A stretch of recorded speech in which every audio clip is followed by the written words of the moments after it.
Hey everybody, it's Bill Parliament here from RadicalMarketingSolutions.com, and I'd like to welcome you to episode 2 of the X's and O's of SEO. And today we're going to talk about the anatomy of a website. And when I say the anatomy of a website, I'm talking about the site architecture, the way that your site is built, so that Google, when they come and visit your site, they can easily crawl your website and find all the best content on your site, so that the pages rise higher in the search engines, and ultimately your website raises higher in the search engines, so that your buyers come to you and buy from you more often, putting more cash in your pocket. And after all, isn't that why we're all here today? So without any further ado, let's get into today's lesson.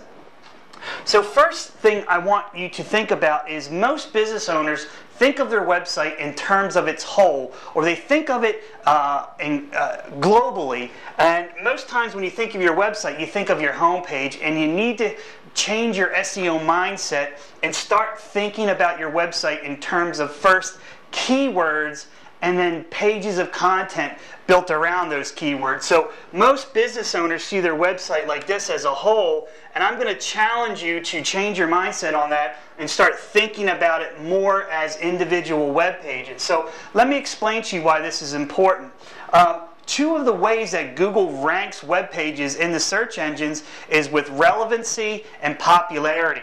Relevancy basically means how relevant is the content on your web page to your buyer's search query. So when your buyer types something into the search box in a search engine like Google, how relevant are the words on your page to that search query? So right away, if your page isn't relevant to that search query, Google's not going to pay attention to you. So we want to make sure that we're as relevant for that search term as possible. And the way that we do that is we build our web pages around one keyword or keyword phrase. So the way that we want to do this is, of course, we'll come here. If this is your web page, you want to start with your title tag. And your title tag should have your keyword in it.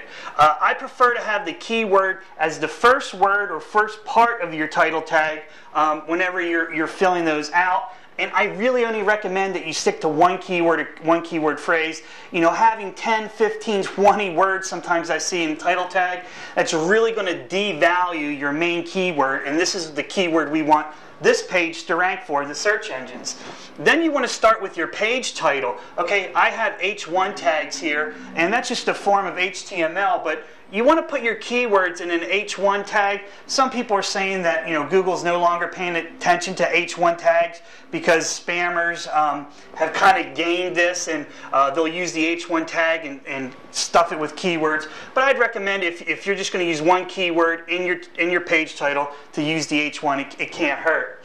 And then in the content of your page, you want to make sure that you have your keyword in the first sentence of your first paragraph. Then you want your keyword sprinkled throughout your content, and make sure you have it down towards the end of your content.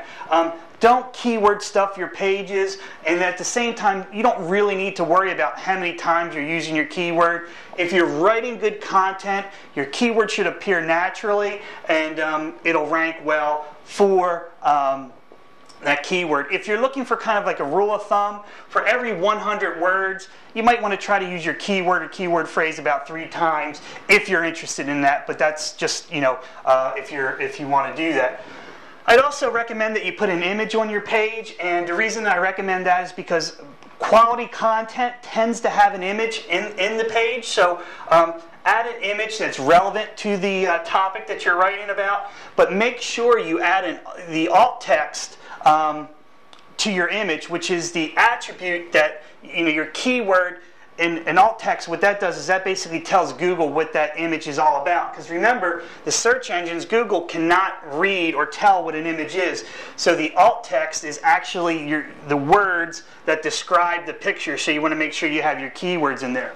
So then when we really get into the site architecture or the anatomy of your website, rather than looking at your website globally or as just your home page, you want to think of your website in terms of this kind of site architecture, where you have your home page, and then your home page links to your category pages. Typically, your category pages are going to be your most important keywords, those keywords that have the most search and the least amount of competition, okay? And then from these categories, then you're going to come down, you're going to have your detail pages or maybe your product pages. These are pages of content that really support your main keywords. So that's why it's so important to start with keyword research. That's your foundation of any SEO campaign, knowing what your searchers are looking for, your buyers are looking for, and then create these little detail pages that link back to help support these category pages. So that's basically it. This is how you want to think of your website, the anatomy of a website as far as SEO goes. And I hope you enjoyed today's lesson. If you did, I'd really appreciate it if you could leave some comments, questions in the comment box below on my blog. And if you haven't already done so, go to my website and pick up my free report, How to Get Your Website on the First Page of Google, Attract More Buyers, and Eliminate Your Competition Online Forever. And this is Bill Parliament saying, now go dominate Google.